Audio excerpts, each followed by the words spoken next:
रात के खाने के बाद मोहित अपने पापा के पास जो एक किताब पढ़ रहे थे आकर बैठता है। क्या बात है? कुछ कहना चाहते हो? धीरज प्रसाद ने अपने 30 वर्षीय बेटे से पूछा। पापा, अब हमें कार खरीद लेनी चाहिए। परिवार बढ़ रहा है, घर में कार आने से आसानी हो जाएगी। मोहित बोला। पर कार खरीदने के पैसे कहाँ से आएंगे? धीरज प्रसाद ने कहा। पापा, अपने संयुक्त परिवार को देखते हुए 7 सीटर गाड़ी तो लेनी ही होगी। मैं और भैया पैसा मिलाकर डाउन पेमेंट का इंतजाम कर लेंगे। बाकी मैं लोन ले लूंगा। मोहित बोला। धीरज प्रसाद ने हाँ या ना कुछ नहीं कहा। अगले दिन दोपहर 2 बजे मोहित खाने के लिए घर आता है। आते ही वह अपने पिता से सवाल करता है। पापा, आपने हमारे जॉइंट अकाउंट में से 5 लाख रुपए निकाल लिए। इतने पैसों की क्या जरूरत पड़ गई थी? मोहित ने आश्चर्य से पूछा। अरे, यह रुपए मैंने कोई अपने ऊपर खर्च नहीं किए।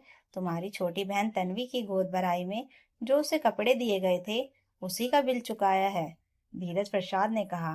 तन्वी को सोने का पेंडेंट सेट, उसके पति को सोने की अंगूठी, उसकी सास को झुमके, इन सब का बिल 5 लाख का हुआ था। बाकी साड़ियाँ और लिफाफे भी करने पड़े। धीरज ने कहा। अरे, पर हमारे हिसाब से तो केवल तन्वी को पेंडेंट सेट, जीजा जी को 5,000 नगद और उसकी सास व जेठानी को साड़ी, ससुर जी और जेठ जी को चांदी का सिक्का देने की बात हुई थी। यह अंगूठी और झुमके देने की बात तो हुई नहीं थी। और आपने या माँ ने गोद भराई में जाते वक्त हमें बताया तक नहीं। माँ के साथ बड़े भैया भाभी गए थे। तन्वी की गोद भराई में हम तो गए ही नहीं थे। कम से कम मुझे जानकारी तो दे देते।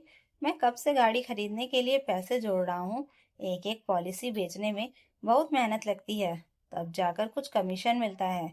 मैं यह सब हमारी सुविधा के लिए कर रहा हूँ, ताकि सब आराम से रहे। मोहित ने धीरे से कहा। यह केवल आज की बात नहीं थी।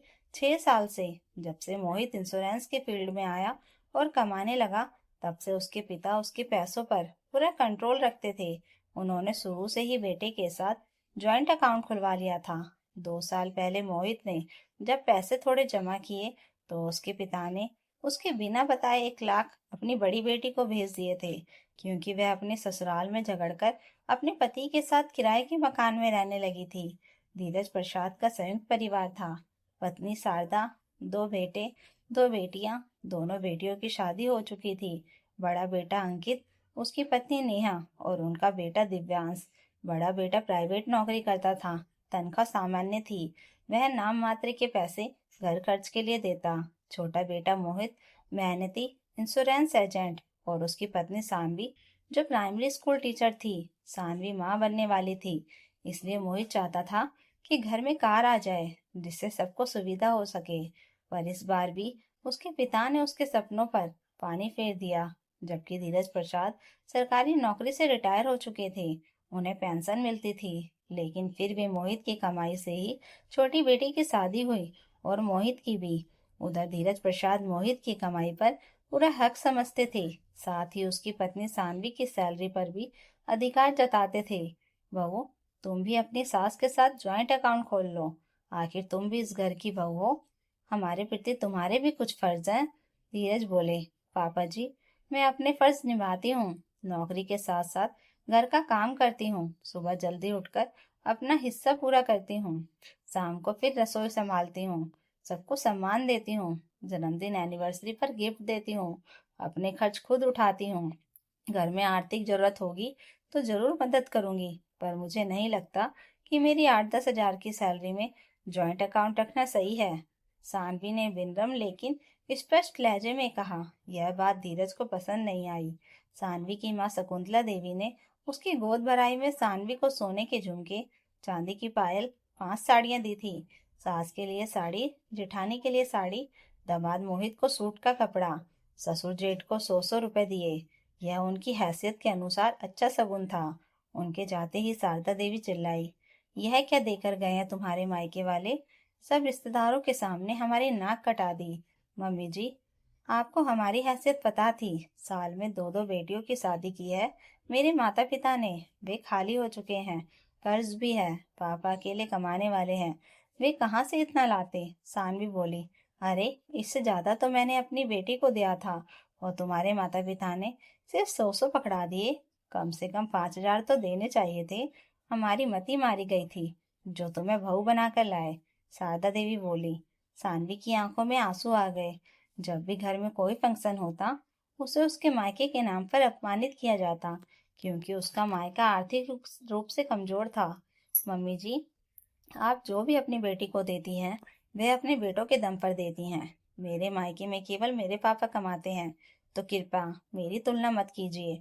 सानवी ने साहस दिखाया। मोहित और सानवी अपने भविष्य के लिए मेहनत करते थे। उधर अंकित को अपने जीवन स्तर से कोई फर्क नहीं पड़ता था। थोड़े से पैसे घर में देता, बाकी अपनी मर्जी से उड़ाता। उसकी पत्नी नेहा भी कुछ नहीं करती थी, जबकि पढ़ी लिखी थी, कामचोर थी, ट्यूशन या जॉब कर सकती थी, लेकिन उसे आराम की जिंदगी पसंद थी। देवरानी के आने के बाद उसका काम और कम हो गया। डिलीवरी खर्च बचाने के लिए शारदा देवी ने सानवी को मायके भेज दिया। समय आने पर सानवी ने एक सुंदर बेटी को जन्म दिया। इस खुशी में मोहित ने कहा, पापा, मैं बेटी बेटी सबको साथ लेकर होटल में छोटी पार्टी देना चाहता हूँ। अरे, बेटी ही तो हुई है, इसमें इतनी खुशी की क्या बात है? तुम्हारे भाई के यहाँ बेटा हुआ था तब तो पार्टी नहीं रखी गई थी। शारदा बोली। माँ, भैया ने क्यों नहीं बनाई यह मुझे नहीं पता, पर मैं अपनी बेटी का स्वागत अच्छी तरह करना चाहता हूँ। मोहित बोला। इसमें खर्चा आएगा। धीरज बोले। पापा, क्या मैं अपनी कमाई से अपनी खुशी पर खर्च भी नहीं कर सकता? मोहित दुखी हो गया। होटल की पार्टी में 60-70 लोग आए। 30-35 हजार खर्च हुआ। सब खुश थे, पर धीरज प्रसाद को मोहित का नया करना पसंद नहीं आता था। कुछ समय बाद मोहित ने फिर कार की बात रखी। पापा, कार लेना जरूरत है, हम शोरूम चलें? कार लेने से किस्त भरनी पड़ेगी, पेट्रोल मेंटेनेंस खर्चा बढ़ेगा। सबके पास टू व्हीलर है, काम चल रहा है।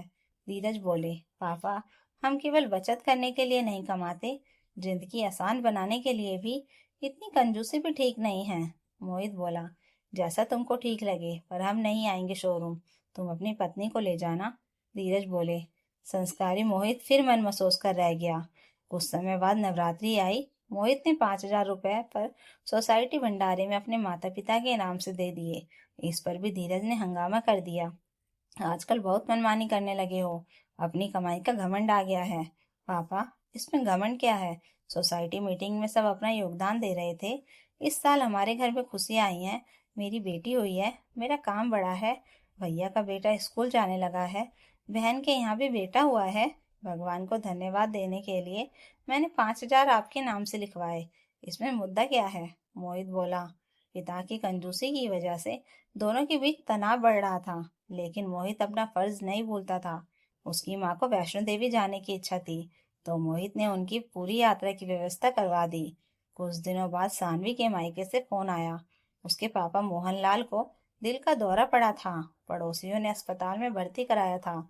मोहित और सानवी तुरंत निकल पड़े। मोहित ने दामाद होने का फर्ज निभाते हुए सारा अस्पताल बिल भरा। तभी धीरज का फोन आया।